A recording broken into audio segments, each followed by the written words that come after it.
On Thursday Night Football, we saw a phenomenal game between the San Francisco 49ers and the Los Angeles Rams. Both quarterbacks threw for nearly 400 yards passing. Kyron Williams had a great rushing attack despite his one fumble in the fourth quarter.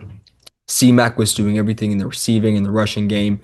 Kendrick Bourne was born to ball at 140 receiving yards, turned back the clock on the Rams, and he looked amazing. And this was the game and the score and the outcome that we all expected going into this match, right? But that was prior to the injury report that showed players like obviously Nick Bosa out for the year with his torn ACL, Brock Purdy missed the game with a toe injury, Jawan Jennings missing the game, Ricky Pearsall missing the game, a handful of other players missing the game for the 49ers, causing the spread to go to 8.5 in favor of the Rams. But ultimately, the 49ers prevailed and won the game. And obviously, I think we can talk about the comeback story, Mac Jones, and how he's 3-0 and how he's playing his best football to date since his rookie year, and arguably better because of the numbers he's putting up and the poise he's playing with. But I think the real story that needs to be told is the coaching. Kyle Shanahan, all bets are off entering the season with this 49ers team. This is going to be a down year because Dre Greenlaw left, a star safety left, Travarius Ward's gone. You can name anyone on the offensive side. Aaron Banks was gone. Anyone on the offensive defense. It was an entirely new, rebuilt team. The only addition was Robert Saleh at the defense coordinator position. Outside of that, it was just a bunch of losses for the 49ers. And what have the 49ers done? Well, they've gone out there, they've executed. They're 4-1 and they're leading the NFC West with their 4-1 record. The Rams, on the other hand, are 3-2 with close losses to the Eagles and now the 49ers. Sean McVay, a mastermind in itself. And ultimately, my biggest takeaway from this game was not the matter of, well, Mac Jones had a great game or the fourth down controversy of that was a turnover and downs with the Rams, but it was more so we saw a coaching duel. We saw two coaches going head to head, and it raised the question to me, which was, is 2025 the best year we've ever seen when it comes to NFL talent at the coaching position? And I think it's a resounding yes. When looking at the NFL and every single team, all 32 teams, the top to bottom, it's a lead head coach after lead head coach. And I broke them up into tiers, but tier one is Jim Harbaugh, Andy Reid, Sean McVay. Three of the best coaches, Sean McVay, Andy Reid, both Super Bowl winning coaches. Jim Harbaugh won the Super Bowl with 49ers, and he's been incredible. He completely changed and revolutionized the Chargers football roster and their team, and Justin Herbert. And the output in the defense is on fire. No Khalil Mack, and they're still playing great football. Have one of the best defenses in the NFL the past 2 seasons. Then tier two, these are coaches that should be on normal years for the past 55 years prior to this season would be on the tier one list, would be the best coaches in the league. With coaches like Kevin O'Connell, Matt LaFleur, Dan Campbell, and John Harbaugh.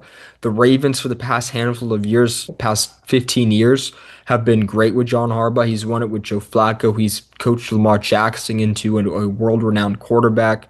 Obviously, Lamar has a talent of his own, but still a nice blend. Dan Campbell, a motivator, a phenomenal head coach, a guy who can get the guys going and has went through this transition period of losing his offense coordinator and defense coordinator in the same year to head coaching gigs. And it looks like the Lions are right back to where they were at last season, which is firing on all cylinders. Matt LaFleur, a phenomenal head coach, arguably the fourth best. These are not in order, but Matt LaFleur has been incredible. He had Aaron Rodgers turn back the clock, right? He's a two-time MVP with Matt LaFleur after having not won it since 2014 and going through a collarbone injury prior to Matt LaFleur taking over. He was incredible, Matt LaFleur. Then Jordan Love comes around and he's looked like a Pro Bowler, and Green Bay is a favorite to win the NFC because of Matt LaFleur's coaching style, and he's yet to have a losing. Well, he had one losing record at 8-9, I believe, on Aaron Rodgers last year, but before and after that final season of Rodgers being on the Packers, it's been nothing short of spectacular. Kevin O'Connell, he's done it with Sam Darnold. He's doing it with Carson Wentz, JJ McCarthy. We'll see what happens. But it seems like year in and year out, every single time O'Connell has been faced with a trial and a tribulation, he's gone out there and he's mastered the quarterback position, maximized the talent. Justin Jefferson, Jordan Addison, the defense, making the right hires, making the right calls. These coaches are top of the line. Then you go down to tier three. And Kyle Shanahan's probably tier two as well. He's been doing great. I have him at tier three, but you can make the argument for tier two. At tier three are Sean McDermott and Todd Bowles. alongside Kyle Shanahan, but two defensive minded coaches that have excelled and have played really good football because they got the quarterback position right, mainly because they got the coordinator position right. Joe Brady, Brian Dable with Sean McDermott. Todd Bowles has had two coaches, two OCs in 2 years that are both head coaches, and Liam Cohen and Dave Canales. And then their current OC is looking great. He's finally finding how to maximize the run game with the passing game, despite Mike Evans and Chris Godwin both being injured. Tier four, Mike Tomlin, Pete Carroll, Shane Steichen, Sean Payton, Nick Sirianni, more of like the guys who have been around for a while, but haven't really done anything yet with Carroll, Payton, and Tomlin. Nick Sirianni, Super Bowl winning coach. My only knock is not him being a great coach. He is like that's the thing about where we're at. We're at tier four, and a Super Bowl winning coach in Nick Sirianni, a Super Bowl winning coach in Pete Carroll, a Super Bowl winning coach in Sean Payton, a Super Bowl winning coach in Mike Tomlin are all at tier four just because of how great the depth of talent is right now, especially on the offense side of the ball. Shane Steichen, I think, is a wizard and can do it all. He helped Carson Wentz to, or excuse me, not Carson Wentz. He's helped Daniel Jones to a great season. Obviously, the Anthony Richardson situation did not go great, but they went 8-9 last season with him. Gardner Minshew, they were able to stay afloat with. He's an offensive mastermind. Won the Super Bowl alongside Nick Sirianni as his OC.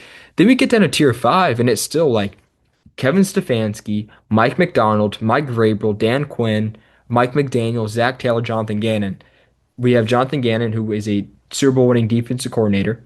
We have Zach Taylor, who's a Super Bowl head coach. He's won the Super Bowl. We have Kevin Stefanski, who made the Browns relevant with go to the playoffs, which is basically winning the Super Bowl if you go to the playoffs and win a playoff game on the Cleveland Browns. Mike Vrabel, who reset the clock with the Titans, and he's doing a heck of a job with the Patriots.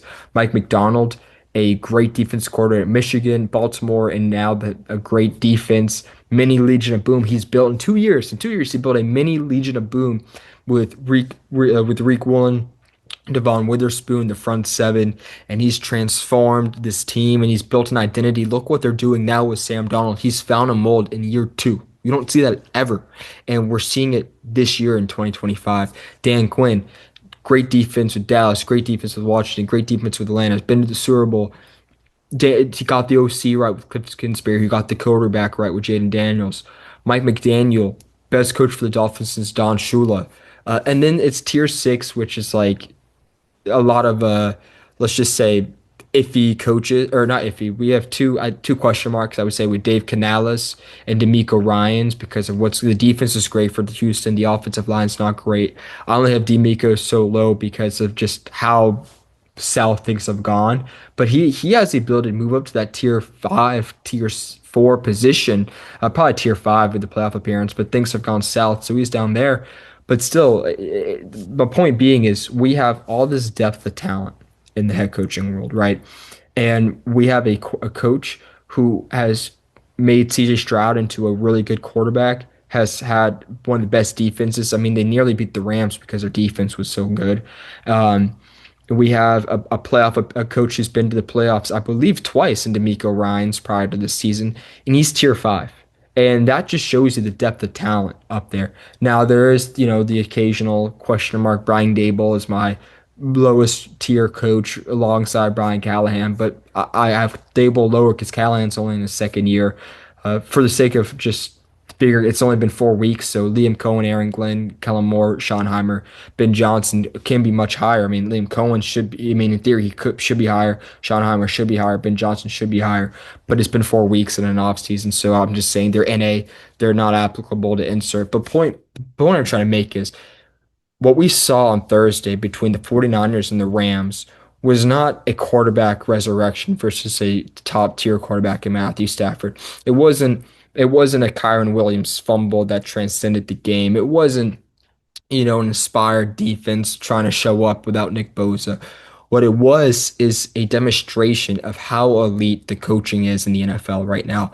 I think you can go through any year, and I'm willing to bet my bottom dollar on it, that we have never seen a year where the coaching is this good. We're talking about Mike McDaniel being on the hot seat after being the first coach since 2000 to lead the Dolphins to back-to-back playoffs. We're talking about Zach Taylor being on the hot seat after being a coach who has led the Bengals to the Super Bowl. Okay, and this is not a Zach Taylor problem. This is a GM problem, but still, nonetheless, That's the conversation we're having. We're talking about Brian Callahan potentially being fired because he's coached 20 weeks and he hasn't lived up to the expectation despite having Will Levis as a quarterback and now a rookie quarterback in Cam Ward. It shows you the depth. We're talking about Shane Steichen was potentially in the hot seat because he went 8-9 with Gardner Minshew and Anthony Richardson. We're talking about we're talking about Kyle Shanahan being a third tier head coach after being number one or number two or number three overall head coach, what, a year ago, 2 years ago? John Harbaugh, an all-time head coach, is now down to tier three. That shows you just the depth of head coaching in the NFL. Let me know what you guys think. Is this the best year of NFL coaching that we have ever seen? Let me know your thoughts. Do you like your coach? Do you want him to be extended, see it out, fired? Who's the best coach? Who's the worst coach? Let me know your thoughts. Thank you guys so much for watching.